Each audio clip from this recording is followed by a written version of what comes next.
Good morning. It's a big deal. MARTA doesn't shut down service very often, but you can see behind me the police tape over the entrances here to the Lindbergh station. That means you can't get in. MARTA police are here monitoring the entrances too to let people know that the rail service is closed all day. The buses are closed all day. And we've seen several riders coming here trying to get in, and we've had to be the bearer of bad news and let them know that service is canceled. We also wanted to step out here into the elements to show you how the winds have picked up in the last little while. The rain is also now a steady rain. It was much lighter a little bit earlier. This view of downtown Atlanta from the Jackson Street Bridge is what draws a lot of people and productions here. But during the overnight hours, Atlanta police say there was a rap group filming a video, the final scenes of a rap video here on the bridge, and two of the members of the group were in the roadway here when a driver came through and hit them. The homeowner's okay, the driver and his passenger both okay, but take a look behind us at the porch of this home on Burroughs Avenue. It's a mess. Once firefighters left the scene this morning, we were able to get a closer look at the damage, and I want to show you that second floor window. Firefighters say that when they arrived on the scene here on Murray Street at about 1 o'clock this morning, they could see flames shooting 20 to 30 feet in the air. This investigation started with a call to the Forsyth County Sheriff's Office from a friend of the family who asked deputies to check on things here after getting a worrisome text message from one of the adults inside. We have 3 Gwinnett police officers hit by 2 vehicles, 2 suspects, one of them in custody with a gunshot graze wound, or what appears to be a graze wound. One other suspect on the run. As a result of our questions, this case is being reviewed internally and the criminal investigation reopened. This is the DOT facility, and the brine trucks are getting filled up and hitting the road. They began at midnight last night, and it's been around the clock going since then. And we can show you how this works. This is called AccuBrine. This is how they make the brine. They put the salt in the top and they mix it with water, and that creates the brine that keeps the ice from sticking to the interstates and the roadways. And inside here, they have 14 tanks that hold 11,000 gallons. It is remarkable. Assuming this is the patient, I said he stepped out into the arms of another man, but he gets out of that ambulance. We're watching it right now on his own. He is holding the hands and being assisted by this other man who has more gear on than he does, but he clearly is walking on his own. He is getting some help, but we have heard different accounts of his condition, and I know it has changed over the days. We have heard critical, serious, and grave. We know he is very sick because this is such a vicious virus, but that has got to be encouraging to anyone, especially his family members, if they were able to watch that, and hopefully we'll be able to see him soon. This morning we're learning more details about the Dallas gunman who had no known terror affiliation or criminal history. He was a U.S. Army vet, served in Afghanistan, lived with his mother, and according to police, acted alone. Jay Gray was in Dallas overnight, just a block from where the shooting started. Atlanta police are looking for 4 people who are each considered a person of interest in a homicide investigation. Now to a story you'll see only on 11Alive. A father opens up for the first time about the death of his daughter and how he feels DFACS, the state agency set up to protect children, failed to do its job. For Allie Armbruster, the road to law school was as rocky as they come. The application process alone took guts. These are law schools, and the goal is to learn and uphold the law. And I have spent the past 10 years of my life breaking the law. And so I understand why the reaction would be a hard no. And yet in her early days, Allie had it made. Her dad's an accomplished lawyer, and she was captain of the debate team at Pace Academy, a prestigious private school in Buckhead. You know, the flip side of growing up in such a charmed childhood is that there's a lot of pressure to be successful. And I think that, you know, I had somehow internalized that achievement was the only measure of my self-worth. She found relief from that pressure by drinking and smoking pot, starting at the end of her junior year. And it got worse when she left home to go to Princeton University. If you look at my transcript from Princeton, it's like, I mean, you can just see, like, in my grades, the decline. which coincided with how much I was using. Right before her senior year, Allie took medical leave from Princeton, came home, and met a guy who introduced her to heroin. Tell me about the heroin. Yeah, heroin is, it's so powerful, and it's so physically addicting, which is sort of what makes it different from any other drug. With heroin, it's like when you don't have it, you feel physically like you're dying. And it's like you have the flu times 1,000. You overdosed how many times? I've overdosed and been in the hospital 4 times. Arrested? I've been arrested for possession of heroin and cocaine 6 times. And been in treatment for? Countless times. Countless times. Yeah, I've been to inpatient, I've been to outpatient, I've been to just about every halfway house in Atlanta. Allie's fast downward spiral took a heavy toll on her family. It was hard for all of us. Her mom tried to get her help way back when she first started drinking. Because there were so many years that I went to bed and didn't know if she would be alive the next day. There were times when you kind of had to turn your back. Oh, I did. It was probably one of the hardest things I've ever done, to say, I'm done. For now, I'm done. I've done all I can do. The last time Allie was arrested was in 2013. It was the only time her parents did not get her a lawyer. She spent 4 months in the Cherokee County Jail. In a way, it saved my life because I was separated from heroin for long enough that I could start to think clearly again. I had to be locked up to get away from that drug. When she got out, she stayed sober for a while before ending up back in rehab. Only this time was different. Something really clicked. But I went to rehab the last time and they were like, maybe you should go back to school. And so that's what I did. And it was like, as soon as I did that and I started to feel good about myself, everything started to change. Allie went to Oglethorpe University to finish her bachelor's degree, but had one more big setback. Her final overdose was her rock bottom. When I woke up in the hospital, I had like a sense of willingness to do the work, to do what I needed to do to get sober that I had never had before. Her family was also ready to do what they needed to. Every time Allie wanted to try, I stood with her. And that was a lot of times. It sounds like you've come up with a plan. And my family did too, my sister did. And eventually, it worked. Allie began a 12-step program, started doing yoga, and set her sights on law school. Not only did she get into GSU, but she earned a scholarship. I am forever grateful that this school took a chance on someone like me. Allie gave a speech to Georgia State Law scholarship donors last semester. Serving time in jail and living as an active addict for so many years opened up my eyes and my heart to the systemic inequalities in our justice system. If we can figure out a way to treat people, then they won't keep going back. I went back to jail over and over and over again because I wasn't fixing the fundamental problem. After about a decade of drug abuse, Allie's been clean and sober for almost 3 years. She's fun and she's funny, and she tells me the truth, and she's working hard, and it's just a joy. I look back on all of it and I feel like like I was a different person, like it happened to somebody else. It's sort of surreal, even seeing like the picture, like my mugshots. To me, it's like I'm looking at a completely different person. It's important for people to know that there is hope. Engorge. 20 to the left. The Clarkston High School cross-country team looks different. How's your back feeling? Good day? Most of their running shoes were donated, and they don't have enough warm-up gear to cover everyone. But we don't pull up to a meet like any other school does.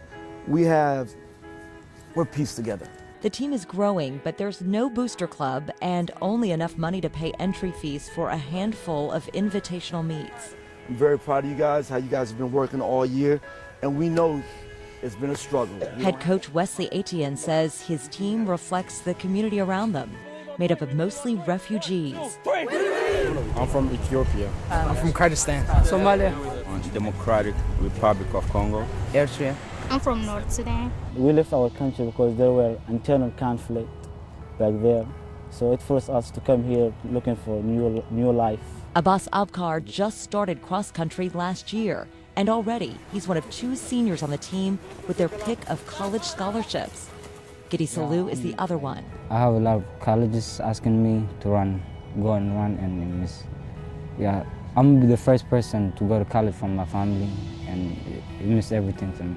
All the way through, all the way through. Coach Etienne recruited most of his runners from soccer and holds them to high standards with a combined average 3.0 GPA. Attack this hill, attack this hill. Together, they did something big this season. Looking good, Abbas. On November 8th, across 3.1 miles, the Clarkston men's 5A cross-country team won the state championship. Clarkston High School!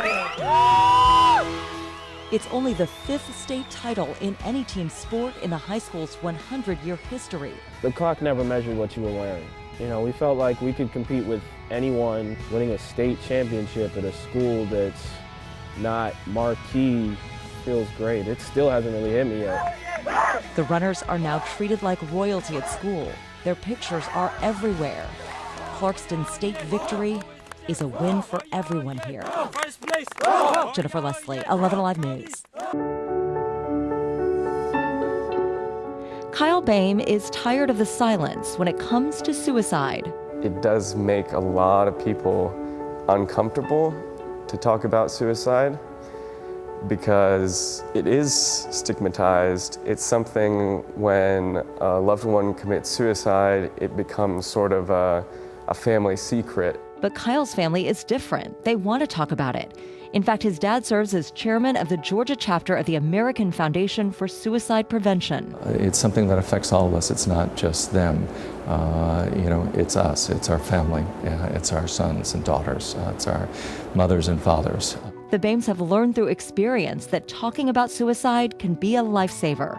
Knowing that I wasn't alone feeling this really served as the foundation for seeking help. Kyle was a sophomore engineering major at Vanderbilt University when he began to struggle with anxiety. By his junior year, he was having delusions and hallucinations. He even considered suicide. I couldn't really deal with going to class and I couldn't focus on my work.